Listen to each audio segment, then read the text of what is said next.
Good morning everybody. And हम लोग चूंकि वन वे अभी खुला हुआ है, आपके माइक बंद है, आप लोग तुरंत तुरंत बोल नहीं पाओगे। But there are two things जो आपके इस पूरे वेबिनार में ऑप्शन है। One is to ask question, तो वहां पे क्यू बना हुआ है, आप क्यू के ऊपर क्लिक करके क्वेश्चन पूछ सकते हो which will be answered. Chat में अगर आप लिखोगे तो वो मिस हो जाएगा, तो जरा सा ध्यान रखिएगा। जिसको भी कुछ पूछना हो वो क्यू जो क्वेश्चन मार्क बना हुआ है उसमें पोस्ट करिएगा, सो that will be easily picked and answered. Second thing, आपको अगर बोलने का मन है, कुछ क्वेश्चन से वर्बली पूछना है, तो रेज योर हैंड और something there that you want to speak, so that will also be taken care. We will try कि हम लोग 11:45 हो रहा है, हम 12:45 तक इसे रैप कर पाए, so that within and उसमें आपके क्वेश्चन आंसर को भी कलेक्ट कर पाए। एंड व्हेन वी से दिस काइंड ऑफ वेबिनार, तो मोहित ने इनिशियल प्लेटफॉर्म और लैंडस्केप क्रिएट कर दिया कि हम लोग करते रहते हैं, और मकसद यही होता है to talk, discuss and navigate everything around what is happening, because that's the role. So और यहाँ पे अक्सर इन्वेस्टर पॉइंट ऑफ व्यू से अगर बोलूं, इतना कोई बड़ा बात नहीं है to go into past and see कि क्या हुआ। भाई तो सबको पता है, स्टोरी है, न्यूज में आ रही है, अखबारों में छप गई है, सबको पता है कि हुआ क्या। बट द पॉइंट इज, तो डिस्कस करके थोड़ा चर्चा करें कि होना क्या चाहिए फ्यूचर में, तो नेक्स्ट क्या होना चाहिए। So that will be area where will focus. And होना चाहिए से में एक एलिमेंट जरूरी है, we have to learn something from the event which has happened, और उसको नेविगेट करके ये देखने की कोशिश करेंगे कि ये कितना लंबा हो सकता है। सो चलो, अब कुल मिला के कहानी यही है कि we are going to discuss on a very normal, बहुत ज्यादा टेक्निकल बातें नहीं करने वाले हैं, लेकिन आप लोगों को जो डोज ऑफ नॉलेज देने की कोशिश करूंगा, ताकि you will be feeling more confident with your investments. That is the more important thing, you should feel confident and you will feel confident about our services also. आपको ये भी faith होना चाहिए कि हम जो हैंडल कर रहे हैं, हमें पता है हम क्या कर रहे हैं। सो ऑन बोथ वे, ये मैं चालू करता हूँ यहाँ से। So as I said, Infinity Finserv जो फर्म है, इसका जो काम है, इसके काम में हमारी ये सारी चीजें, we know our role, that is the most important thing you should know about. जो लोग भी हमसे जुड़े हैं, अगर इसमें कुछ ऐसे लोग भी हैं जो लोग मेरे से नहीं जुड़े हैं या कंपनी के साथ काम नहीं करते, और उनके लिए तो एक इंफॉर्मेशन है, बट जो हमसे काम करते हैं, जुड़े हैं, उनको पता है कि we understand our task very very well, हमें अपने ड्यूटीज पता है। तो उन ड्यूटी में से सबसे इंपॉर्टेंट है मोटिवेशन। सो इसको तो हम निभाते ही रहते हैं। एंड मोटिवेशन टू सेव, बाद में बढ़त, तो पहले आप पैसा लाओ, तो आप घड़े में पैसा लाओ, इस पैसे को बड़ा करना मेरा काम है। नाउ ड्यूरिंग द बड़ा करने में, इसको साइज बढ़ाने में, there may be the time of up and down, and that is what we need to really take care, and that is called counseling. So this is our second job which we do and we fulfill. And third is obviously किस तरह के product में ले जाऊं कि ये बड़ा हो जाए, and that is called financial product distribution. So these are the three things which we do. This is Infinity FinServe, and I hope you all access your sign in sign up section here, which gives you access to your portfolio. You can check things. You may be reading our latest blogs always, because we always put our latest blog here on the homepage, and that is a kind of news channel for you. कभी भी यहाँ पे आप click करके पढ़ते रहिए, जो भी नई बातें होती हैं हम डाल देते हैं। Team, those who are connected today, and ये सब लोगों से आप मिल भी चुके होंगे, तो ये हमारी बेसिक जो फ्रंट सेल्स टीम है और उनको सपोर्ट करती है। सो मोहित के साथ Nitika, Shailendra and Muskan, this is one team. Amit Saxena, Pooja and Shikhar is another team. Tarun Kumar, Nisha, Gyanesh and Shweta, and there are back end people who may be interacting with you in terms of marketing materials, mailers and other things. So topic is obvious, market fall, topic for discussion. सबको यही बात करना है आज, लेकिन फिर भी जैसा मैं कहता हूँ, पोस्टमार्टम नहीं करने वाला हूं मैं, कुछ बेसिक रीजन केवल करने वाला हूं, डिस्कस करने वाला हूं, so that हम आगे की बात कर पाए। But still, let me take you through what is happening and what has happened. So we saw a peak of 26,000 in terms of Nifty if I talk. So हम लोगों ने निफ्टी का ये पीक देखा था, ये कल का है, तो कल तक हम 8% गिर चुके हैं निफ्टी में। Nifty is a large cap, you know, Nifty consist of 50 stock, 50 देश के शेयरों के बंडल से बनता है। So if you see Nifty का ये पीक और ये फॉल, तो परसेंटेज टर्म्स में 8%। ऑब्वियसली इसमें से कुछ स्टॉक ऐसे होंगे जो शायद 20% गिरे हों, 40% भी गिरने वाले स्टॉक होंगे। तो ओवरऑल जो अभी तक की कहानी है वो ये है कि from some outsource data which we got to know regularly, कि ये जो पूरे शेयर बाजार है ना, जिससे कि जैसे मान लो हमारे इस सेशन में जितने लोग अटेंड किए हैं उसमें से किसी ने 2 शेयर खरीदे होंगे रिलायंस के, किसी के पास एसबीआई के, किसी के पास पावर ग्रिड के, सबके पास हम मिला लें तो टोटल सबका मिला लेंगे तो 1000 कॉमन शेयर होते हैं। यानी म्यूचुअल फंड कंपनियां भी शेयर खरीदती हैं अपने पोर्टफोलियो में, एलआईसी इंडिया खरीदती है, ईपीएफओ कंपनी खरीदता है। जो जितने भी बड़े छोटे सबके शेयर के परचेजेस को एक जगह मिला लेंगे तो number of companies which we you will generally find in their portfolio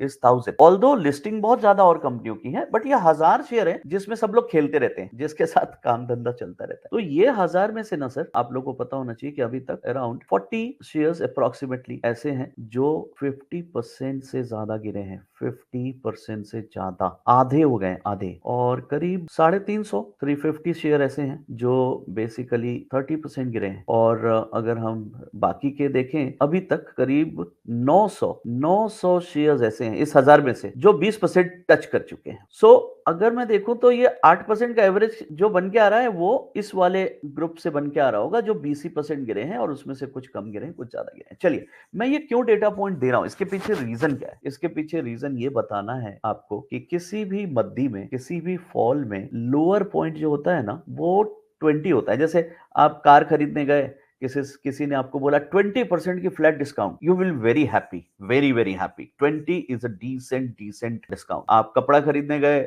आप होटल में ठहरने गए, आप खाना खाने गए, 20% की डिस्काउंट मिल जाए तो आप उछल पड़ते हो दुनिया भर में, है ना? तो 20% ऑफ डिस्काउंट और 20% off fall is treated as human psychology का हैप्पीएस्ट मोमेंट। सो अगर आप सेलर पॉइंट ऑफ व्यू से नहीं, बायर पॉइंट ऑफ व्यू से देखो, तो जो बायर इस वक्त नहीं खरीद पाया है या खरीदने की इच्छा रखता है, उसके चेहरे पे आज स्माइल आ गई, उसके चेहरे पे आज स्माइल आ गई। और क्यों आ गई? क्योंकि 20% is very very attractive for him और her. So that is the beauty I wanted to tell you. और 30 तो है ही अट्रैक्टिव, और 50 महा अट्रैक्टिव। सो जब भी मुझसे कोई पूछता है कि भैया आप लोगों ने इतना जर्नी देखा है, आप लोग को मार्केट में कैसा लगता है और कैसे इस तरह के रिएक्शंस हैंडल करते हो, तो हम हमेशा एक ही चीज कहते हैं कि मैं फॉल का एक्सटेंट देखता रहता हूं। जिस दिन मुझे दिखता है कि फॉल इस लेवल पे पहुंच गई, जो लेवल आज एक्चुअली पहुंच गई, मैं समझ जाता हूं कि अब एक ना एक लालची आदमी कूदेगा जिसके पास पैसा होगा। Now that is a question, ये कौन होगा जिसे ये अट्रैक्टिव लगेगा, ये कौन होगा जो इसको खरीदेगा? तो जरिए उस पे हम लोग नेविगेट करने वाले हैं और हम आगे बात करने वाले हैं। ये जो निफ्टी का आप देख रहे हो, लार्ज कैप का कंपनी का 50 शेयर का गिरावट, इसके अलावा इससे ज्यादा गिरने वाले जो बंडल हैं, ये इसको हम बंडल कहते हैं, इंडेक्स कहते हैं। तो स्मॉल कैप निफ्टी से ज्यादा गिरे हैं, पीएसयू उससे ज्यादा गिरे हैं, मिड कैप भी निफ्टी से ज्यादा गिरे हैं। निफ्टी से कम गिरने वाले इंडेक्स जो हैं, फार्मा, बैंकिंग एंड टेक्नोलॉजी, ये निफ्टी के इस ओवरऑल फॉल से भी कम गिरे हैं। तो यानी निफ्टी बीच में अगर हम रख लें तो, या लार्ज कैप को हम बीच में रख लें, ये लार्ज कैप होता है बेसिकली, तो स्मॉल कैप और मिड कैप उससे ज्यादा गिरे हैं, फार्मा, बैंकिंग, टेक्नोलॉजी सबसे कम गिरे हैं। तो ये तो था स्टोरी अभी तक का, ये तो था कहानी कि क्या हुआ, कैसे हुआ। But most importantly it's not the first time. The first graph with which we started, जो मोहित ने आपके सामने खोल के दिखाया सेंसेक्स का, कि ये तो किसी भी प्राइस का नेचर ही है ना भाई। अगर भाव होगा तो फ्लक्चुएशन होगी। ऐसा तो है नहीं कि हर कोई एक ही भाव देना चाहेगा। हाँ, खाने पीने के पदार्थ में मार्केट प्राइस छपी रहती है, आपके बिस्किट के ऊपर, आपके ब्रेड के ऊपर, आपके आटे के ऊपर, चावल के ऊपर। वो इसलिए क्योंकि वो एक तरह से सोल्ड प्राइस है, फिक्स सेल प्राइस पे चलती है। लेकिन जिस चीज की प्राइस नेगोशिएबल है या बायर सेलर के बीच में हो रही है एक्सचेंज, जैसे कि जमीन खरीदना है, और या फिर any such thing, any deal which you are going into which has a price, so there has to be buyer's point of view and there has to be seller point of view. Buyer हमेशा चाहेगा कि सस्ता मिले, seller हमेशा चाहेगा कि मुझे ज्यादा प्राइस मिले। तो ये तो खेल चलेगा। Now, when this pricing becomes bad or in favor of any particular person, वो कब होता है? तो अगर सेलर का बाजार होगा तो चीजें ऐसे गिरेंगी, यानी प्राइसेस, जो भी लोग आएंगे वो इतना प्राइस पे खरीदेंगे, इतने पे खरीदेंगे, इतने पे खरीदेंगे। यानी सेलर बेचारे को लगातार अपना प्राइस गिराना पड़ेगा तभी माल निकलेगा। और जो बायर मार्केट होता है उसमें उसकी डिमांड बनी रहती है। जो बेचारा बायर है वो किसी भी भाव पे लेने को तैयार रहता है, और सेलर एकदम दमदम हो जाता है, खुश रहता है। Now in our market, in our financial market, these two scenarios are called emotions, and these two generally get directed or decided by way of earnings, EPS. यानी अगर मुझे दिख रहा है कि जो कंपनी का शेयर मेरे पास है और वो कंपनी बहुत अच्छी अर्निंग कर रही है, मतलब उसका जो नेट प्रॉफिट आ रहा है वो बहुत अच्छा है, तो ऑब्वियसली मैं अपने शेयर को कम दाम में तो कतई नहीं बेचूंगा, मैं घमंड पे अपना भाव ज्यादा मांगूंगा। So EPS, earning per share, is the key word here that we are going to talk and see and drill कि क्या हो रहा है अर्निंग पर शेयर के साथ। जो कंपनियां, 1000 कंपनियां जो यहाँ पे मैंने लिस्ट में दिखाई, इन सब का एवरेज अर्निंग्स क्या आ रहा है? क्या इतना खराब आ रहा है कि इनको पटक दिया जाए? क्या इनके अर्निंग्स सडनली 6 महीने में आने बंद हो गए?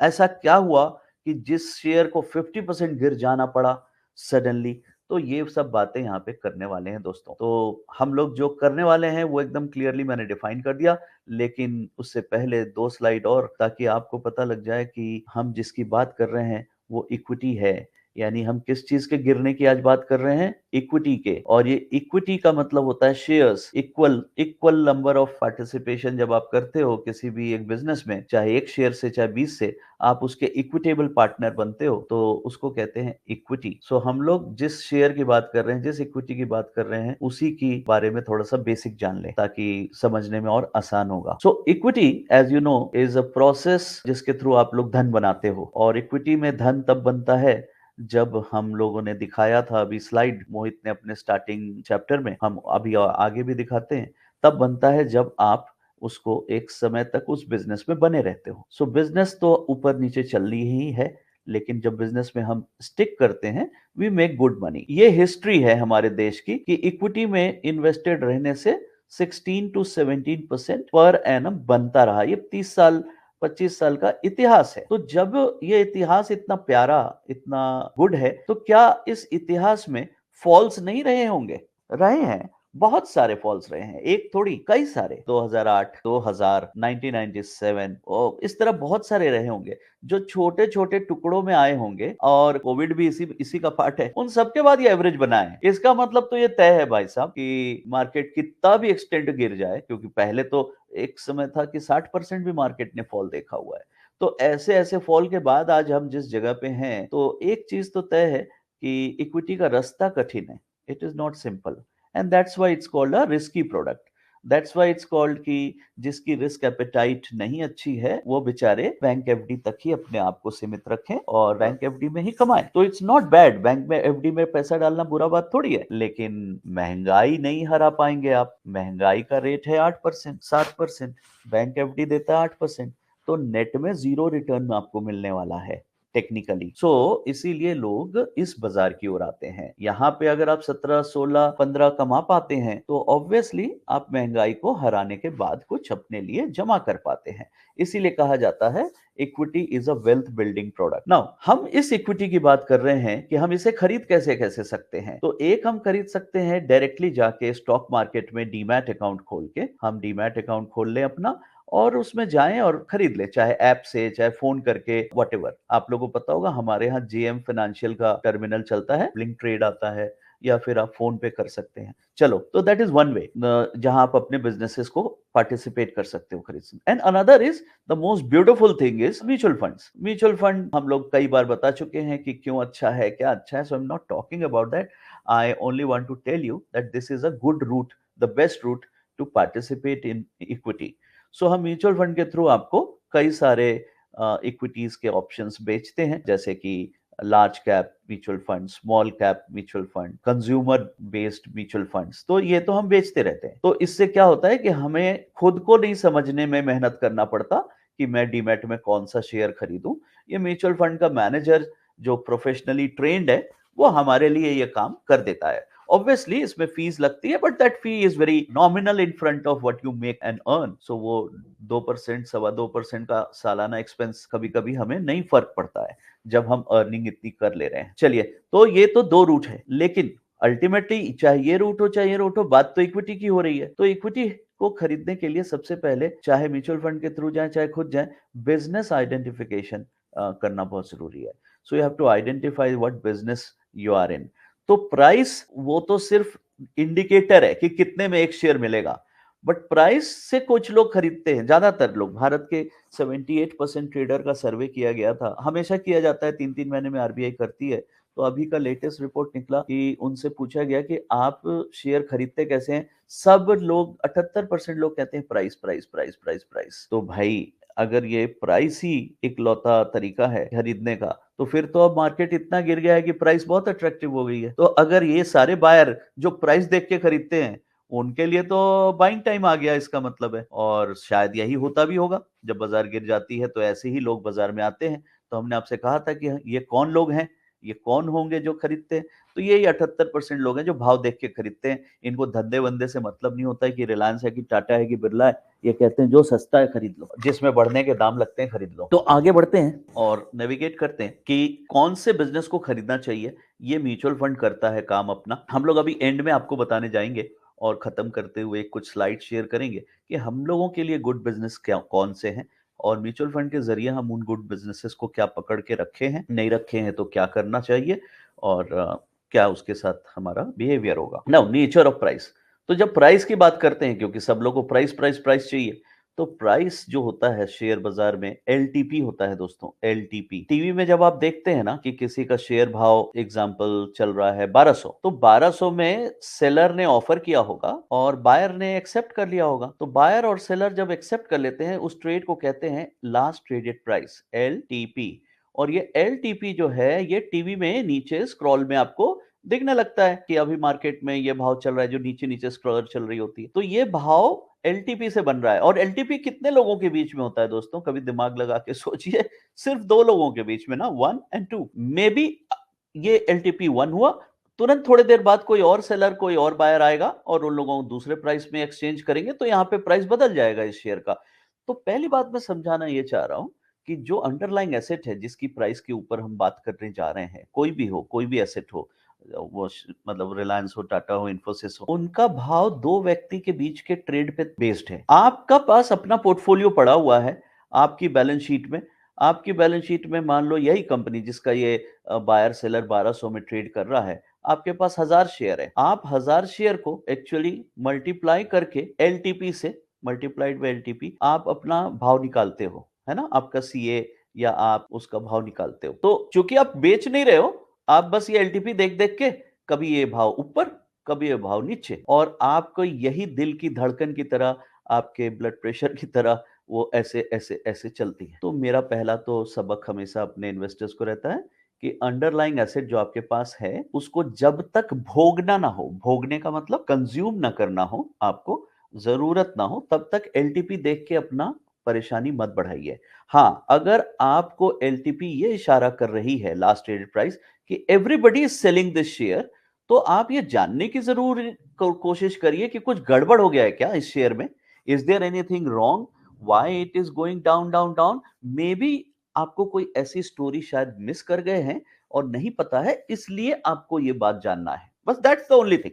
बट अगर आपको पता लगा कि नई स्टोरी तो वो है ही नहीं, there is nothing wrong, it is just a matter of कि जो बड़ा बायर है वो भाग रहा है, वो सेलर बन गया है, इसलिए भाव गिर रहा है। तो मेरे को क्या लेना देना इस बात से? खैर, मेरा सम अप स्टोरी ये है कि प्राइस के पीछे हम तभी भागते हैं या घबराते हैं जब हमको लगता है कि वो प्राइस गिरने का रीजन कोई जेन्युइन रीजन है, देयर इज अ प्रॉब्लम। तो आज हम अगले 2 स्लाइड डेटा के साथ और लॉजिक के साथ ये देखने की कोशिश करेंगे कि हमारे यहाँ जो प्राइसेस गिरे हैं, जो 50%, 30%, 20% जो मैंने आपको दिखाए, तो जो शेयरों के प्राइस गिरे हैं, उससे आपके बैलेंस शीट में, यानी अगर वो शेयर आपके पास डायरेक्टली या म्यूचुअल फंड के थ्रू हैं, तो आपका म्यूचुअल फंड का एनएवी गिर गया होगा या शेयर का वैल्यूएशन गिर गया होगा।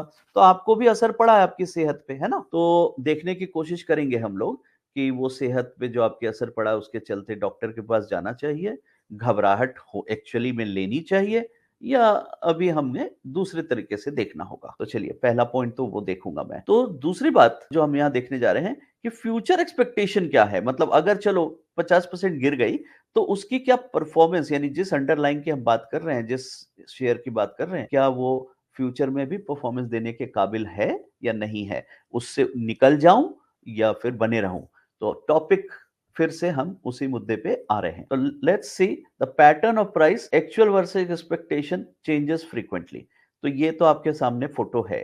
ये प्राइस बदलती रहती है और ये उम्मीद के कारण चेंज होता रहता है। किसी को लगता है कि सब कुछ खराब होने वाला है तो गिरते जाता है, जब बायर्स को लगता है कि नहीं सब कुछ अच्छा होने वाला है तो बढ़ते जाता है। तो ये बायर सेलर मार्केट बदलता रहता है और ये टोटल रेशियो का खेल है। अगर आज के दिन में 78% सेलर और 22% बायर हैं, तो ये सेलर हैं और 22% बायर हैं। तो मार्केट जो है वो गिर गिर रही है। जिस दिन उल्टा हो जाता है, ये हो जाते हैं बायर और ये हो जाता है सेलर, मार्केट बढ़ने लगता है। नाउ हमें यही नेविगेट करना है कि ये 78 से 22 में चेंज कैसे आ जाता है। सडनली सेलर बायर क्यों बन जाता है और बायर सेलर क्यों बन जाता है। तो fall is temporary, first of all growth is permanent. Why? Because there are limited companies. आपके पास टोटल 1000 1200 1500 ही ऑप्शन है बिजनेसेस में पार्टिसिपेट करने के। तो और सबको धन बनाना है, सभी को कमाना है, तो बिजनेस तो बंद नहीं हो जाएंगे ना, बस उसके बारे में आपका विचार चेंज होता रहता है।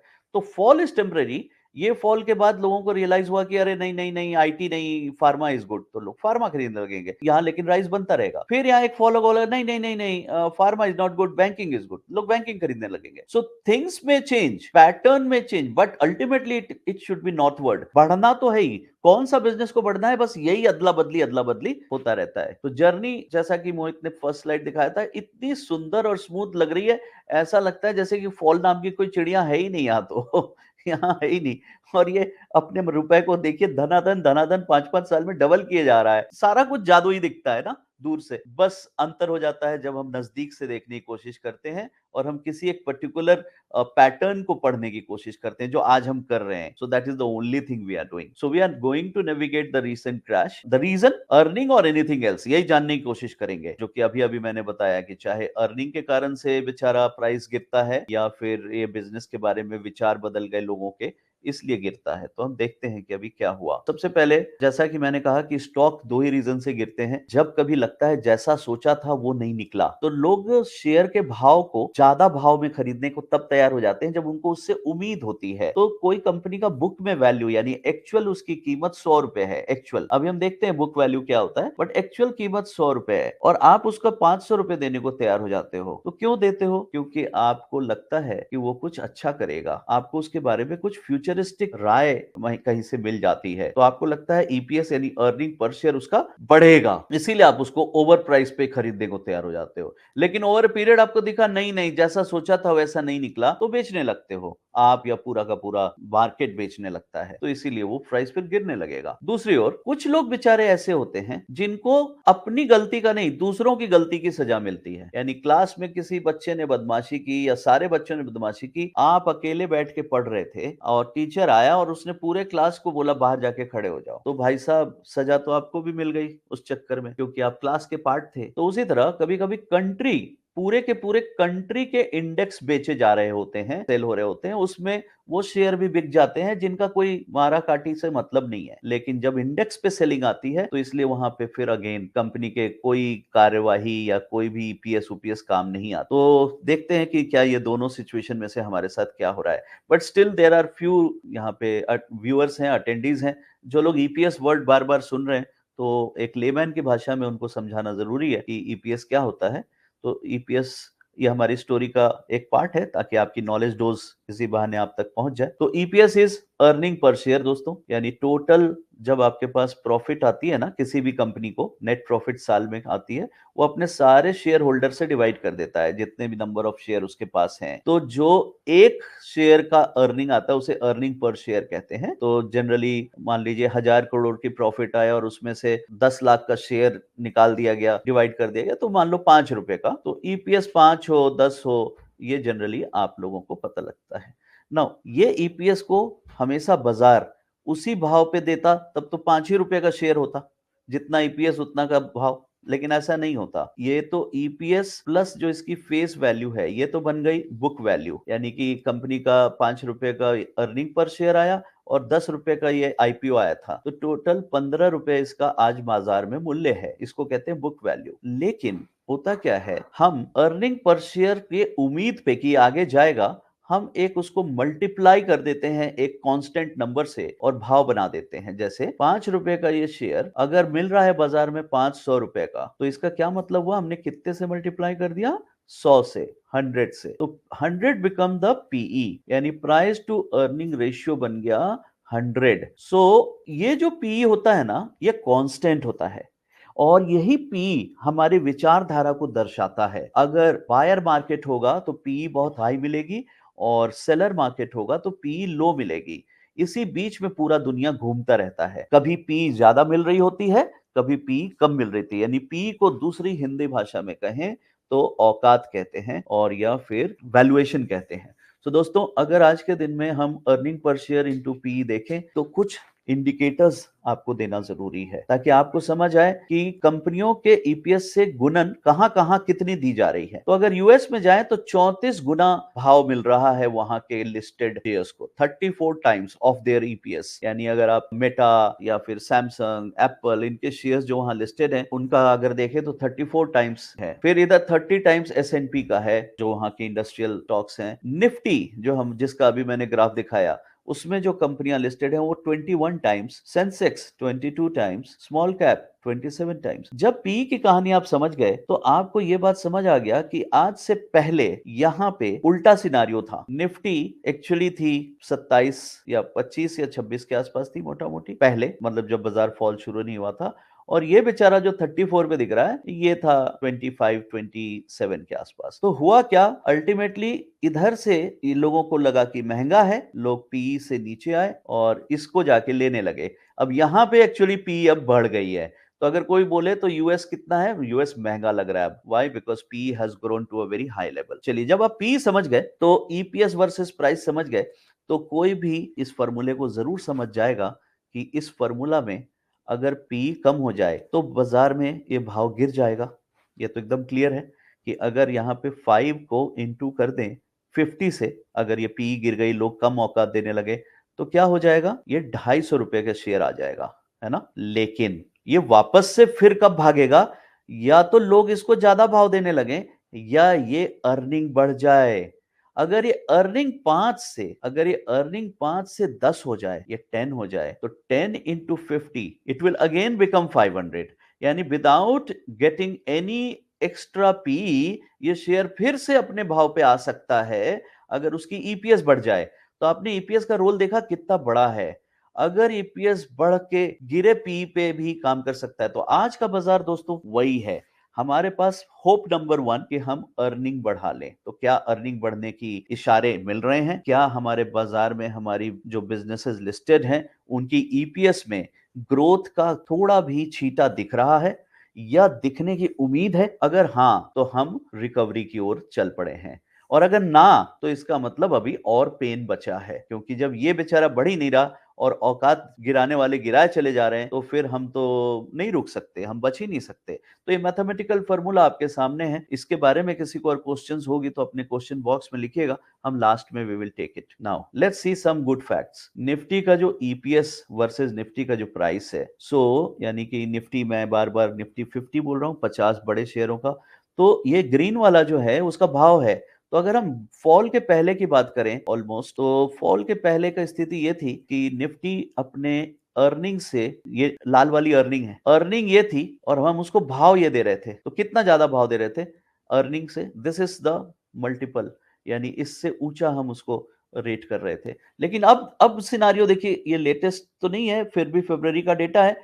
ये देखिए क्या हो गया, उल्टा, लाल वाला इज ईपीएस, यानी अर्निंग है लेकिन भाव नहीं है। तो हम ऑलरेडी ये गैप बना चुके हैं दोस्तों। तो मैंने क्या कहा था, इशारा मिलने लगा। Now you are getting indicator कि भाई साहब अब हमारी अर्निंग ज्यादा हो रही है। यानी जो हमारा फॉर्मूला था ईपीएस इंटू पी से हमको प्राइस तक पहुंचना था, तो अब वो कहानी दिखती बन रही है दोस्तों। तो ये वाला फॉर्मूला अगर चाहे नीचे से बनता दिस इंटू दिस तो भी ये गैप था, और ऊपर से बन रहा है तब भी ये गैप है, यानी प्राइस इज नाउ। तो ये बैड मोमेंट था हमारे लिए ये, लेकिन ये हमारे लिए now is a good indicator. तो हो सकता है कि थोड़ा सा और गैप बने, मे बी, जब तक कि ये क्लैरिटी ना मिल जाए मार्केट को कि ये सस्टेन करेगा, ये और बढ़ा जाएगा, तब तक हो सकता है बायर तुरंत ना लौटे। But one good indicator which I just gave you is Nifty is now very very fairly priced. Market में जो उन निफ्टी 50 कंपनियों की अर्निंग है वो अपने भाव से ज्यादा है, यानी बेटर अर्निंग है। चलिए, ये स्मॉल कैप की कहानी बिल्कुल उल्टी, बिल्कुल उल्टी। आज के दिन में स्मॉल कैप का देखें तो ये प्राइस है ऊपर है और ये अर्निंग है। तो आप देखिए यहाँ क्या था, यहाँ उल्टा है, यहाँ प्राइस नीचे है, अर्निंग ऊपर है। यहाँ क्या है, प्राइस ऊपर है, अर्निंग नीचे है, और इतना ज्यादा गैप है। और ये गैप धीरे धीरे नैरो होती दिख रही है, बट अभी पब्लिक इंतजार करेगी। इसलिए small cap is a no no for everybody. नहीं लेना, नहीं लेना, नहीं लेना। लार्ज कैप यानी निफ्टी बेस्ड लार्ज कैप लेना है, लेना है, लेना है। तो ये बन गया हमारा गुड डिस्काउंटेड स्टॉक बंडल, या म्यूचुअल फंड हो या कुछ भी हो, और ये हो गया हमारा इस समय का नो नो नो नो। तो दूसरी ओर ये भी हो सकता है कि लोग बोले बहुत सस्ता है, बहुत सस्ता है, ले लो। वो अलग मुद्दा है, that I am not saying, but small cap has more pain to go, more pain to take, क्योंकि अभी जब तक ये सिनारियो नहीं बदलेगी, जब तक ये उल्टा रिवर्स नहीं करेगा, तब तक थोड़ा सा बायर को आना मुश्किल है। Now mid cap, a beautiful beautiful scenario, बहुत ही बेहतर। ये देखिए, ये गैप का साइज देखिए, और अर्निंग ऊपर, प्राइस नीचे, लार्ज कैप से भी बेहतर पोजीशन। लार्ज कैप तो मोस्ट ब्यूटीफुल एरिया, तो mid cap shares most beautiful. तो अगर किसी को छांटना हो 1000 शेयर के बंडल में से अपने लिए आज बेहतरीन 3 सेगमेंट्स, तो L large cap, mid cap और स्मॉल, तो अगर मुझे कोई बोले तो मैं 50-50 यहां लगा दूं, आधा यहां आधा यहां, और यहां मैं 0 रखूं। रैदर हो सकता है मैं 75 यहां लगा दूं, यहां 25 लगा दूं। सो कुल मिला के अगर एलोकेशन ऑफ 1000 स्टॉक मुझे करना पड़ा तो मैं मिड कैप पे फोकस करूंगा और लार्ज कैप जरूर जरूर लूंगा, स्मॉल कैप शायद ना के बराबर लूंगा। चलिए, अब आ जाता है करंट फॉल। करंट फॉल हुआ क्यों? करंट फॉल होने का बहुत अच्छा रीजन तो नहीं है कुछ खास, लेकिन ये जरूर है कि कुछ तो सितंबर में ट्रम्प 2.0 की अनाउंसमेंट, जिसमें अमेरिका फर्स्ट पॉलिसी को उन्होंने after after so many years America ने ये शुरू किया। तो दोस्तों, आप सबको पता होगा कि अमेरिका एक ऐसे दादा की तरह था जो जॉन एफ कैनेडी के समय से शुरू हुआ था, जहां पे उन्होंने कहा कि हम दुनिया में अपनी वर्चस्वता बनाने के लिए एक पॉलिसी लाते हैं, that was buy all buy at any price. तो buy at any price, buy all का जब उसने स्लोगन दिया, उसके पीछे था कि दुनिया भर से गरीबी हटाओ, क्योंकि वर्ल्ड वार के बाद दुनिया भर परेशान थी, इकोनॉमिक ग्रोथ नहीं हो रही थी। तो अमेरिका ने पहल लिया इस दुनिया को ठीक रखने का, और उसने ये कहा कि हम कुछ भी पैदा करोगे हम खरीद लेंगे। तो छोटी छोटी कंट्री, चाइना उस समय छोटी थी, इंडिया, बांग्लादेश, जो भी इस तरह के छोटे छोटे एशियन, वियतनाम, सबको उसने कहा तुम लोग क्या बनाओगे, जो बनाना है बनाओ ना, मैं ले लूंगा। और खरीदने लगा। तो सोचो क्या होगा अगर आपके मोहल्ले में ऐसा कोई एक अमीर आदमी आ जाए जो कुछ भी खरीदने को तैयार हो जाए, जो भी आप बनाओ, तो कितना खुशी खुशी किचन में आपके घर के कोई भी महिला बोलेगी मैं पापड़ बनाती हूँ, कोई बोलेगा चलो मैं स्कूटर बनाता हूँ, क्योंकि मेरा बायर रेडी है। तो सारे लोग काम में लग जाएंगे ना, और काम में लग जाएंगे और दुनिया कितनी सुखमय हो जाएगी। आपको माल बेचने के लिए बाहर नहीं जाना पड़ेगा। लेकिन अमेरिका ने साथ में एक रूल लगा दिया था दोस्तों। रूल ये था कि जो अगर आप खाना मुझे बेच रहे हो, तो जो उसमें सब्जियां पड़ी हैं वो रॉ मटेरियल मैं दूंगा। तो वो बैक से पुश करने लगा हमारे कंट्री में वो रॉ मटेरियल, या जैसे तेल, तो रॉ मटेरियल सबसे ज्यादा क्या लगता था, तेल और गैस। तो तेल और गैस उस पे कंट्रोल कर लिया उसने दुनिया भर में, सारी दुनिया में। उसके पास खुद का खदान है, लेकिन दूसरों के तेल को भी खरीदने लगा और वही तेल हम लोग को देने लगा। तो ऑयल 70% किसी भी कंट्री के प्रोडक्शन का रॉ मटेरियल था। यानी अगर आप एक चीज बना रहे हैं तो उसमें 60 से 70% तेल, तेल मतलब एनर्जी पकड़ लो, ऑयल हो, गैस हो, अदर थिंग्स हो, तो वो लगने लगा। अमेरिका उससे एकदम राजा बनता चला गया। एंड अल्टीमेटली उसके अलावा भी बहुत सारी उन्होंने पॉलिसीज ऐसी लगाई जिसमें वार एमिनेशंस, बारूद, चीजें। तो ये जो अमेरिका फर्स्ट पॉलिसी थी, ये बहुत उस समय शुरू हुई थी, और उसमें उन्होंने दुनिया की मदद के लिए शुरू की थी। लेकिन ट्रम्प 2.0 जब आया और उसने कहा कि अब अमेरिका वो अमेरिका नहीं रहा, ना अमेरिका के पास उतनी ताकत बची है, और हम दुनिया की मदद करते करते खुद मिटने के कगार पे आ गए। हमारा खुद की कंट्री में महंगाई संभल नहीं रही है, हम डॉलर छापते छापते, बांटते बांटते परेशान हो गए, हम उधारों के बोझ में दबते चले जा रहे हैं। तो क्यों ना अब हम एक चालाक और एक क्रूएल कंट्री की तरह बिहेव करें, तो उसमें कोई बुराई नहीं थी। अनफॉर्चुनेटली वो डिसीजन सितंबर में जब उसका ऑलमोस्ट क्लियर हो गया कि ट्रंप ही आएगा, तो उसने यही पॉलिसी सुनानी शुरू कर दी और उसके तहत कई चीजें होने लगी, जैसे कि नया टैरिफ आ गया, या फिर उन्होंने कहा जो माल मैं तुम लोग से खरीदता हूं, तुम लोग मुझसे मेरे ही कंट्री में मुझे ही बेचते हो और मेरे से ही टैक्स चार्ज करते हो, तो मैं अब तुम लोगों को भी जो दूंगा तो मैं उस पर इतना टैक्स लगाऊंगा। उसको कहते हैं रेसिप्रोकल टैरिफ पॉलिसी। तो ये सब चीजें जब अमेरिका करने लगा तो क्या फर्क पड़ा दोस्तों? सबसे बड़ा फर्क पड़ा कि जो लोग को आदत हो गई थी कि कुछ भी पैदा करो बेच लो, तो उसमें सबसे ज्यादा हर्ट हुआ चाइना, क्योंकि चाइना के पास काफी सारा माल ऐसा था जो यूएस जाता था। हम लोग तो फिर भी एक्सपोर्टर थे, लेकिन net net we were importer, हम वहां से तेल मंगाते ही थे पूरी दुनिया से। तो फिर भी मोदी जी ने बड़ी भरसक कोशिश की इस तैयारी को। उनकी तैयारी पिछले 4 साल से चल रही थी, अगर आप लोगों को पता हो तो। उनको पता था कि यूएस आज नहीं तो कल फटेगा, और क्योंकि उसकी अपनी स्थिति खराब हो रही थी, तो Modi ji manufacturing and manufacture in India को बढ़ावा दे रहे थे, यानी कि यहां से ग्लोबल तक, लोकल से ग्लोबल की पॉलिसी चलाई थी उन्होंने। और उस चक्कर में हमारे यहाँ मैन्युफैक्चरिंग एरियाज में काफी सब्सिडीज दिए जाने लगे थे और हमारे मैन्युफैक्चरिंग कंपनियां में अच्छी इजाफा भी होने लगा था। आज भी वो पॉलिसी अपनी जगह जिंदा है। तो इंडिया अपनी जगह सेल्फ सफिशिएंसी पे लड़ाई कर रहा है कि हम किसी तरह अपने डोमेस्टिक तरीके से खुद से जिंदा बच जाएं, और यूएस लड़ाई कर रहा है कि मेरी वर्चस्वता बनी रह जाए, कोई मेरे साथ खेले नहीं, और वो पैसा बांटने वाला कहानी बंद हो रहा है। तो भारत उसमें कई तरीके से नुकसान में है। नाउ भारत डायरेक्टली नुकसान में हो ना हो, जो भारत में विदेशी आके शेयर खरीदते थे, तो जो मैंने आपको पहले स्लाइड में कहा कि बायर कौन था, बायर था FIIs.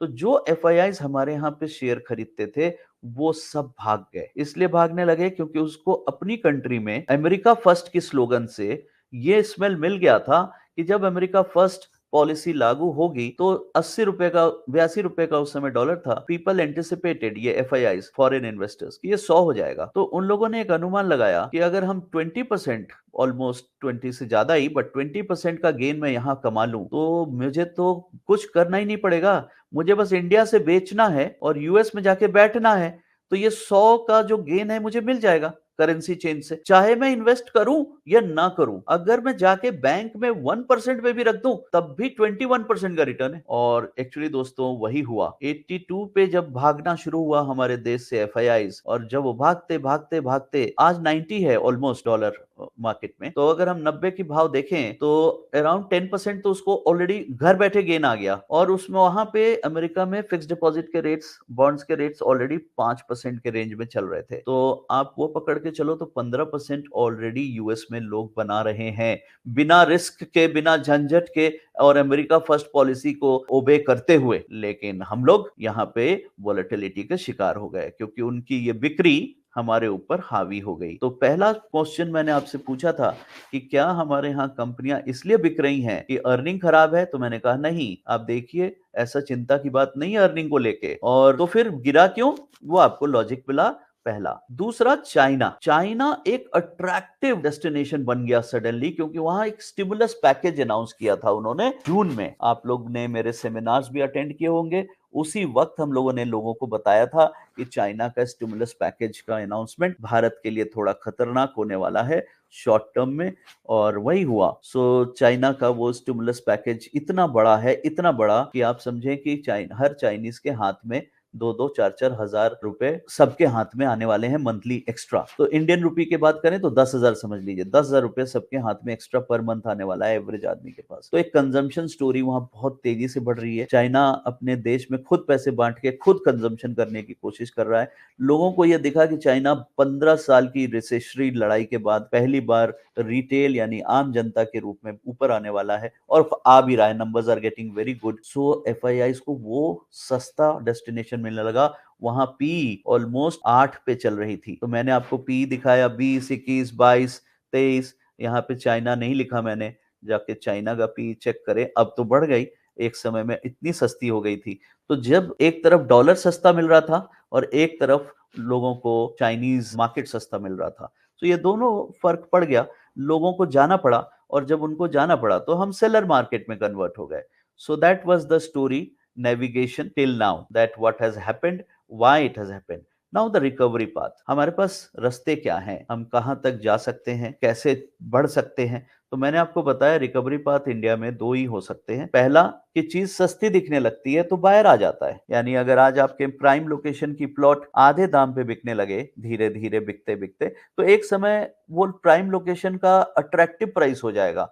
So price already attractive हो गया है। ऐसा मैंने आपको कुछ इंडिकेटर्स दिए, कुछ डेटा पॉइंट दिया कि 1000 शेयर में से ऑलमोस्ट 900 स्टॉक ऑलरेडी 20% के नीचे गिर चुके हैं। तो जब वो 900 शेयर 20% के नीचे आ जाएँगे, तो ये दुनिया को चीपर लगने लगता है। और इसका मैंने लॉजिकल रीज़निंग आपको दिया कि जब यहाँ पे 20% और 15% के गेन के लिए कोई भाग सकता है हमारे देश से, तो 20% के गेन के लिए कोई आ भी सकता है हमारे देश में। So that is the first thing you have to understand. 20 is a big number. So ये कब होगा, कब आएगा, वो भी हम डिस्कस करते हैं। नाउ न्यू यूनियन बजट एक बहुत बड़ा एटीट्यूड का इशारा था इस बार का। तो अमेरिका ने कहा अमेरिका फर्स्ट और इंडिया ने कहा इंडिया फर्स्ट। तो इंडिया फर्स्ट भी एक अच्छा स्लोगन था इस बार के बजट में, जिसमें कई चीजों के लिए 3 साल का बजट रखा गया, टाइमलाइन 3 साल। जैसे कि एनर्जी का कुछ काम था, उसमें कहा गया हम 3 साल में मिशन स्टैब्लिश करेंगे।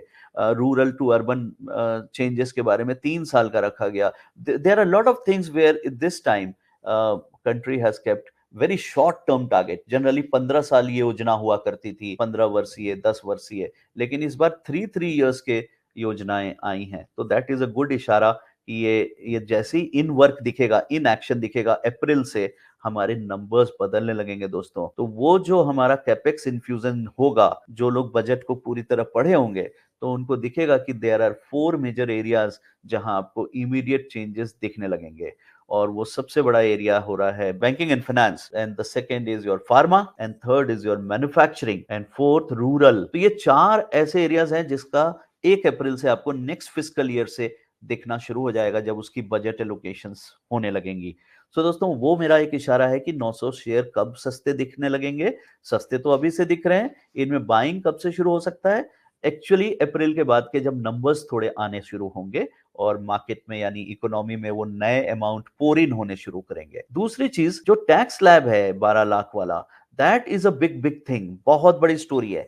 अभी क्या हो रहा है, किसी को इस स्टोरी का डेप्थ नहीं समझ आ रहा है कि ये कितना गहरा है, इसीलिए अभी इसका कोई भी मार्केट क्लू नहीं ले रहा है। बाजार इसे ना डिस्काउंट कर रहा है, ना बाजार इसको लेके बहुत ज्यादा उत्साहित है।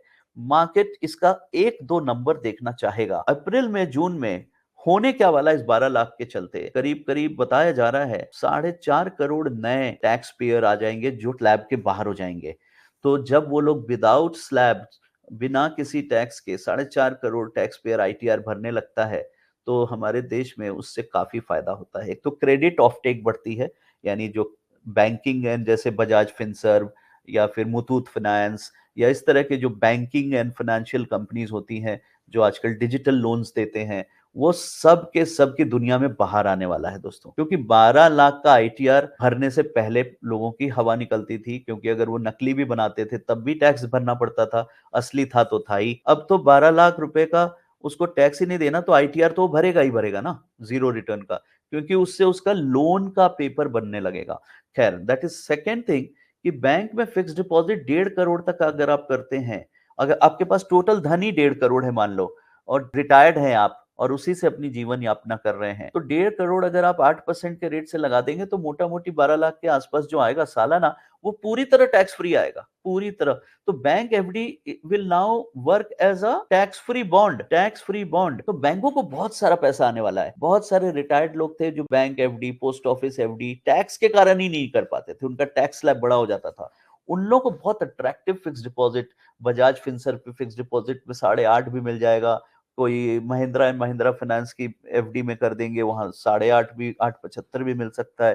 तो रिटायर्ड लोगों के लिए एक बहार सी आ रही है, जहां पे उनको बिना टैक्स दिए एक अच्छी डिपॉजिट का मजा मिलने वाला है। तो वो भी मनी मार्केट में आएगा। तो मुझे ये सब कुछ दिखते हुए, और सबसे बड़ी बात, जब डिमॉन में 2.5 लाख रुपए लोगों के खाते में डाले थे लोगों ने, तो आज तो 12 लाख डालने का स्कोप है उन उन लोगों के लिए जो घूसखोर लोग हैं।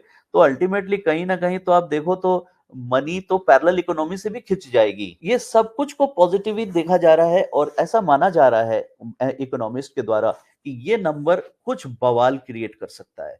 ये ऐसा बवाल है जो अभी अंदाज नहीं लगाया जा रहा है। अच्छा तो होगा, लेकिन बहुत अच्छा हो जाए, ये भी बहुत बड़ी उम्मीद लगाई जा रही है दोस्तों। Now so number have started looking positive, लेकिन ऐसा बुलिशनेस नहीं है जो जून में था पिछले साल, कि बस हम लोग को लग रहा था और कोई भी एक्सपर्ट को लगता था कि अभी रैली नहीं रुकने वाली है। देयर इज नो रीजन, क्योंकि इसमें से कोई भी चीज उस समय भी मौजूद थी, ऐसा नहीं है कि नहीं थी। चीजें अच्छी थी उस समय भी, प्राइसेस अट्रैक्टिव थे उस समय भी। तो इसलिए कोई रीजन नहीं था कि हम अपने ग्राहकों को कहे कि बेच दो, सिर्फ इसलिए कि एफआईआईज हमारे यहां से जाने की सोच लेगा। ये सोच के मैं थोड़ी आपका पैसा निकलवा सकता, क्योंकि मुझे बहुत सारे क्लाइंट्स ऐसे पूछते हैं, अभिनेश जी आप लोग निकलवा ही देते हमें, तो हम कहाँ रखवा देते निकाल के आपके पैसे। किसी पड़ोसी के चक्कर में अपना घर थोड़ी बेच देंगे, ये सोचते हुए कि वो पड़ोसी जो है वो कम प्राइस में डील कर रहा है, चलो चलो मैडम हम लोग भी घर से निकलो। ऐसा करते हैं क्या? हम नहीं करते हैं ना। हम अपने घर में अच्छे से रहते हैं जब तक कि हमें अपने घर से शिकायत ना हो। मेरा एरिया ठीक है, मेरे मोहल्ला ठीक है, मेरा प्राइस सब कुछ ओके है। सिर्फ मेरा पड़ोसी पागल है और उसने आधे दाम पे अपना प्लॉट बेच दिया, तो मैं अपनी बैलेंस शीट देख के थोड़ी हाय हाय करूंगा। वो बेच दिया तो बेच दिया, कोई ना कोई तो आएगा जिसे वो आधे दाम वाला प्लॉट अट्रैक्टिव लगेगा। जब वो आएगा तो फिर से भाव बढ़ जाएगा। तो इस समय सेलर मार्केट तो है ही नहीं हमारे इन्वेस्टर्स के लिए। आप लोग में से किसी को बाहर भागना नहीं है। हाँ, जिस बेचारे के घर में आज ही शादी है, जिस बेचारे के घर में आज ही बच्चे को पढ़ाने के लिए पैसा चाहिए, जिस बेचारे को अपने रिटायरमेंट के लिए आज ही ये चाहिए, ऐसे लोग हो सकते हैं। बट उसका हम बहुत ख्याल रखते हैं। जब हम आप लोग के निवेश करवाते हैं तो हमेशा जानने की कोशिश करते हैं पैसा कब यूज होने वाला है, कहाँ यूज होने वाला है। तो मेरे हिसाब से तो भाई मेरे किसी क्लाइंट का इस समय कैश फ्लो रिक्वायरमेंट नहीं है। बट अगर है, ऐसे 4 5 10 लोग हैं, तो उनके साथ डील किया जाएगा, देखते हुए कि कौन से पोर्टफोलियो में से निकाला जाए, कहां से उनको पैसा दिया जाए, अगर देना है तो। But otherwise this is a very very attractive pricing market. पैसा नहीं है तो मत लगाइए, लेकिन निकालिए तो बिल्कुल मत। तो बैक इन इंडिया स्टोरी बहुत स्ट्रांग है। टैक्सेशन स्लैब्स के ये चेंज से आम आदमी के पास भी, जो बड़े लोग हैं, जो के शेप में ऊंचे ऊंचे स्तर के लोग हैं, जिनका 50 लाख के ऊपर आईटीआर जाता है, उनको भी लाख रुपए का फर्क पड़ने वाला है। तो लाख सवा लाख का फर्क तो सभी को पड़ने वाला है, एचएनआई हो या लोअर हो। तो इसलिए इकोनॉमी में वो लाख लाख रुपए 3.5 करोड़ लोगों के भी जो बाजार में उतरेंगे, वो भी कोई छोटा थोड़ी उतरेगा दोस्तों। तो क्या बवाल होगा, मैं फिर कह रहा हूँ, वी डोंट नो। हमें खुद नहीं पता कि वो पावर क्या दिखाएगी रंग, लेकिन दिखानी शुरू कर देगी। और जैसा आप जानते हैं, बाजार में इशारे पे काम होता है, ऐसा नहीं है कि हो जाने पे काम होता है। यानी बाजार को अगर अप्रैल के पहले महीने में ही एफडी डेटा चेंज दिखा, पहले महीने में बैंकिंग फाइनेंशियल के ऑफटेक बढ़ते दिखे, तो तुरंत स्टोरी बदल जाएगी ना। कुछ लोग पूछ रहे हैं एनबीएफसीज और जो लोनिंग कंपनी है, इन सब का कब दिन बदलेगा, क्या अप्रैल से खरीद लूं या मैं रुकूं? तो भैया पहला आईटीआर जब तक नहीं जाएगा, तब तक ऑफटेक में मेजर चेंज नहीं आएगी। तो इसलिए आपको एनबीएफसीज में अगर इन्वेस्ट करना है करिए, बट मिनिमम 3 साल का टाइमलाइन लेके करिए। You will make good money. And through mutual fund करते हैं तो बिल्कुल प्यारा 2 3 ऑप्शन है, आपको मेरी टीम बताएगी, उसके बारे में हम अभी क्लोज करते हैं। So now time to pick multi bagger. अब क्या बन गया, यही वाले पोर्टफोलियो मल्टी बैगर पोर्टफोलियो हो गए हमारे, क्योंकि विदाउट रीजन फॉल है, विदाउट पेनल्टी फॉल है। उन्होंने कोई पाप नहीं किया, वो बेचारे अपने घर में बैठे हैं, अड़ोसी पड़ोसी ने प्लॉट बेचा है, तो इसलिए उनका प्लॉट मल्टी बैगर है इस समय। और उसमें कौन कौन लोग हैं जो मल्टी बैगर सिचुएशन में हैं?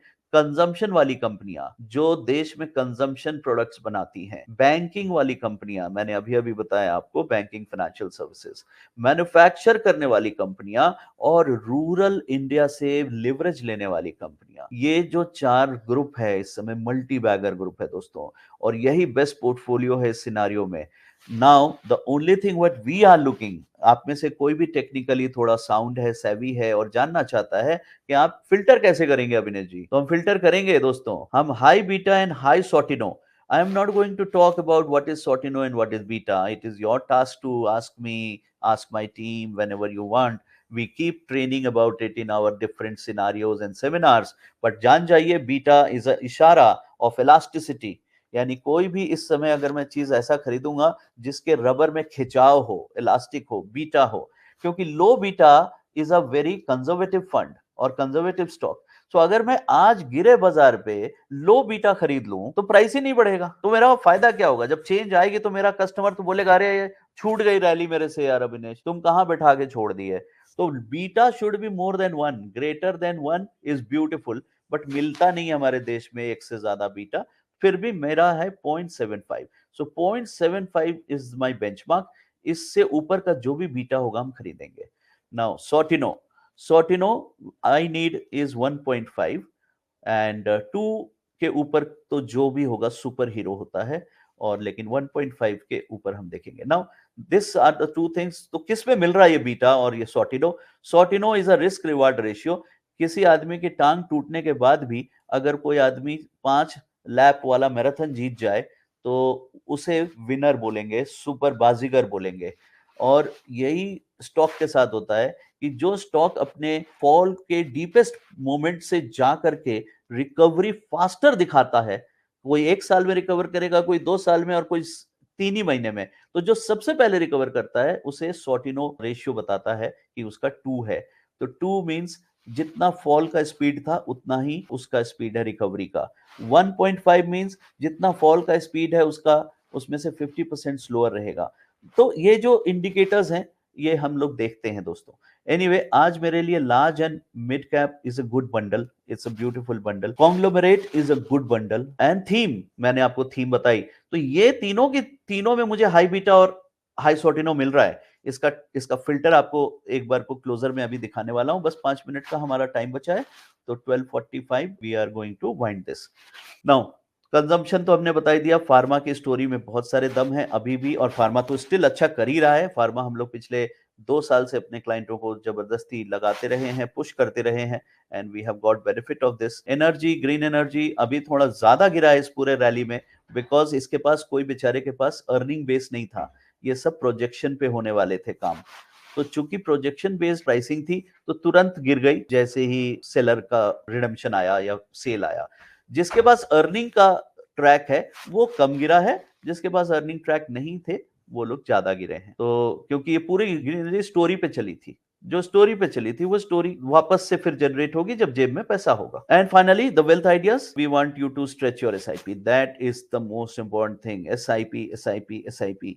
सो लोग मुझसे हमेशा ऐसे आते हैं, रिटेल बेचारे जो नए बिगिनर्स होते हैं, सर मेरा एसआईपी बंद कर दीजिए ना, मेरा लॉस दिखा रहा है सर 15% का। तो हम लोग उछल जाते हैं, हम लोग कहते हैं यार 15% का लॉस नहीं दिखा रहा बेटा, वो 15% का बेनिफिट दिखा रहा है। वो कह रहा है कि इस महीने खरीदोगे तो यूनिट 15% ज्यादा मिलेंगे, यानी एनएवी कम है तो यूनिट ज्यादा मिलेंगे। सो लोग एसआईपी की पोर्टफोलियो में यहाँ पे नेगेटिव देख के घबराते हैं।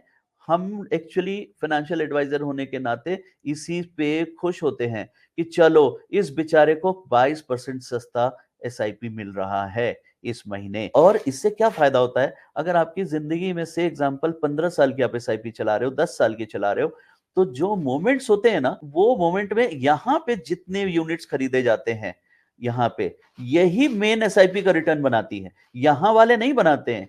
तो कोई अनलक्की होगा तो बेचारे के पूरे 10 साल में मार्केट ऐसे ही रहेगा, तो उसको तो रिटर्न आएगा, ऐसा नहीं है कि नहीं आया, मार्केट बढ़ रहा आया। लेकिन जिसके जिंदगी में ये वाले मोमेंट आ गए और उसके बाद ये वाले मोमेंट आ गए, ये जिसके लाइफ में एसआईपी में मिल गया 10 साल के फेज में एक बार भी, वो तो समझ लो मल्टी बैगर वेल्थ बनाता है। और ऐसे ऐसे स्टोरीज आपको दिखा सकती है मेरी टीम कि जिसने भी वोलेटाइल में, जैसे आईटी फंड बहुत वोलेटाइल हुआ करता है, टेक्नोलॉजी, जिसकी भी एसआईपी टेक्नोलॉजी फंड में पिछले 10 साल पहले लगी थी, लास्ट ईयर जब आईटी बढ़ के फाइनल आया तो उसके 40% टाइम तो लॉस लॉस लॉस लॉस दिखा रहा था। लेकिन लास्ट ईयर जब उसकी जब ग्रोथ बढ़ी तो जो वो यूनिट जमा हो गए थे, एक्यूमुलेट हो गए थे, वो बम्पर रिटर्न बनाते हैं दोस्तों। तो आप लोग अपने नॉलेज से प्लीज गलती मत करिए, अब पूछिए लोगों को, समझिए। एसआईपी के इस फिगर को देख के घबराना नहीं, खुश होना है, बिकॉज ये आपकी डिस्काउंट है ऑन द पेपर। ओके, चलिए, increase the hybrid asset allocation fund, इस पे थोड़ा पैसा बढ़ाइए अपना, क्योंकि ये हर बार कहते हैं हम लोग, कोई भी यहाँ पे डिनाई नहीं कर सकता मेरा लिसनर कि नहीं सर आप लोगों ने तो नहीं कहा था। हम लोग हर वक्त एसेट एलोकेशन और हाइब्रिड कहते हैं। क्यों कहते हैं? क्योंकि वो एक ऐसा क्लास ऑफ एसेट होता है जिसके हर समय अपने पास कुछ ना कुछ कैश में या डेट में पैसा रहता है, गिरे बाजार पे खरीदने का औकात होता है उसके पास। तो ये फंड खुद ब खुद ब्यूटीफुल तरीके से आपको प्लस बना देती है। जैसे एग्जांपल, अभी एक हाइब्रिड फंड का मैं चार्ट खोलने वाला हूँ, जिसमें 35% डेट है अभी भी उनके पास, और इक्विटी से एग्जांपल 65 है। तो उनको अगर इक्विटी बढ़ाना है तो कितना अच्छे से इसको एफडी वाले पैसे को बेचेंगे और यहाँ खरीद लेंगे बहुत आसानी से। फिर बहुत सारे ऐसे लोग हैं जो एसेट एलोकेशन में गोल्ड में लगा हुआ है उनका, तो मान लो 30-35% गोल्ड है, 65 इक्विटी है, तो गोल्ड को बेच दें और इक्विटी में आ जाए। हम लोगों ने भी कुछ लोगों को gold based asset allocation fund दिया था, उनको सबके यहाँ को हमारे यहाँ से मैसेज गया कि सर अपनी प्रॉफिट निकाल लीजिए और इक्विटी वाले में आ जाइए, आपका इक्विटी सस्ता है, गोल्ड महंगा है, this is a good time to trade off. तो ये सब चीजें करनी होती है, करनी चाहिए गिरे बाजार में। और फार्मा को तो बिल्कुल नहीं भूलना है, कंजम्पशन बिल्कुल नहीं भूलना है, और नया हीरो 1 अप्रैल से जो बनने जा रहा है वो है बैंकिंग, तो उसको तो बिल्कुल नहीं भूलना है। फिर भी जैसा ये सेमिनार वेबिनार तो था, हमने एजुकेटिव इंसाइट आपको दे दी, रिव्यू करने के लिए हमारी टीम पूरी बैठी है, हमारा दफ्तर खुला है, आप लोगों के लिए हमेशा स्वागत है। हमारा शफलिंग का इरादा अगर होगा तो करेंगे, हम रिव्यू करते रहते हैं टाइम टू टाइम जिसके ड्यूज होते हैं। आपको जबरदस्ती या टाइम से पहले रिव्यू कराना है तो यू आर वेलकम, आप फोन करते रहिए, चिंता की कोई बात नहीं है। हम ओवरऑल सबको देखते हैं, ऐसा नहीं हम एक एक पोर्टफोलियो खोल के देखते हैं, हमने क्या बेचा है हम उस पर नजर रखते हैं ऑन अ मैक्रो लेवल।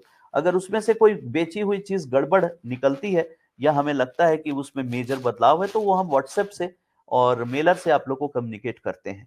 बहुत सारे लोग व्हाट्सएप भी नहीं देखते, आई वंडर व्हाई, बट देखा करिए। अगर कोई आपको नहीं पता कि कौन नंबर से हम व्हाट्सएप करते हैं, ये सब इन्फॉर्मेशन डालते हैं, तो पूछिए, चैट में पूछिए, मेरी टीम बता देगी। बट हमारा एक नंबर है जिससे हम हर हफ्ते और कुछ ना कुछ भेजते हैं, अच्छी इन्फॉर्मेटिव भेजते हैं, आप उसको अच्छे से सेव करके रखिए, अपने फ्रेंड लिस्ट में रखिए। हम मेल बहुत अच्छे अच्छे भेजते हैं, तो उसको पढ़िए, तो उससे आपको आइडिया लग जाएगा कि हम शफलिंग के बारे में क्या सोचते हैं और क्या मेरा विचार है। अगर कुछ ऐड करना है तो ऐड करिए, रिमूव करना है तो रिमूव करिए, बट अल्टीमेटली होल्ड तो अब बनता ही है। कंक्लूजन यही है। आप कहेंगे कि बहुत सारे एडवाइजर, सबका एक ही कहना है, रुक जाओ, मार्केट गिर गई तो रुक जाओ, मार्केट बढ़ गई तो रुक जाओ। तो आप लोग के पास तो कुछ लैंग्वेज ही नहीं है, तो ऑब्वियसली मेरे पास तो, मेरा काम ही है आपके जेब से पैसा निकाल के सेविंग की तरफ लाना। मेरा काम ये तो है ही नहीं कि मैं आपको बोलूं कि अंटार्कटिका घूमने चले जाओ, लो पैसे बर्बाद कर दो। मैं कुछ नहीं बोलने वाला हूँ। मेरा काम एक ही है, मेरी कंपनी का काम एक ही है, आपकी सेविंग्स बढ़ाना, बचत के लिए मोटिवेट करना। हाँ, वक्त के हिसाब से जब वक्त खराब हो तो उसका इवेलुएट करके बताना कि ये वक्त अच्छा है या खराब ही रहेगा। तो मेरा यही काम है। तो दोस्तों, आज भी हम आपको यही कहने जा रहे हैं कि ये वक्त बहुत अच्छा तो नहीं है, दुख है। 6 महीना मैंने आपको टैट मोटा-मोटी दिखाया कि रिकवरी तो नहीं पूरी होगी, लेकिन हाँ, इस 5-6 महीने में सीन हमारे यहाँ के बदलने वाले हैं। लॉजिकली मैंने आपको अपनी सारी एनालिसिस बताई।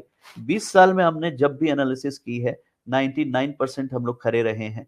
हम लोगों की बातें, हम लोगों की एनालिसिस सही जाती है, ये हमारे ग्राहक इंडोर्स कर सकते हैं इस बात को।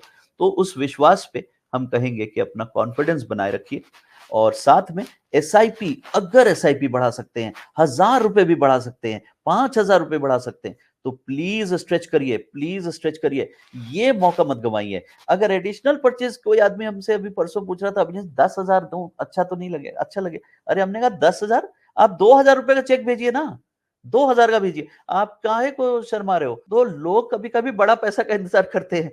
भाई, ये मार्केट इतना अच्छा है कि यहाँ का 10,000 1 लाख बराबर है। आप अगर 10,000 लगाएंगे तो समझ लो एक्चुअली आप 1 लाख लगा रहे हैं, क्योंकि डिस्काउंट पे पकड़ रहे हैं चीजों को ना भाई साहब। तो इसलिए पैसे वैसे का क्वांटम मत देखो, छोटा हो तो भी लगाओ, 1000, 1500, 2000, 5000। चलिए, anyway, so this was the session conclusion.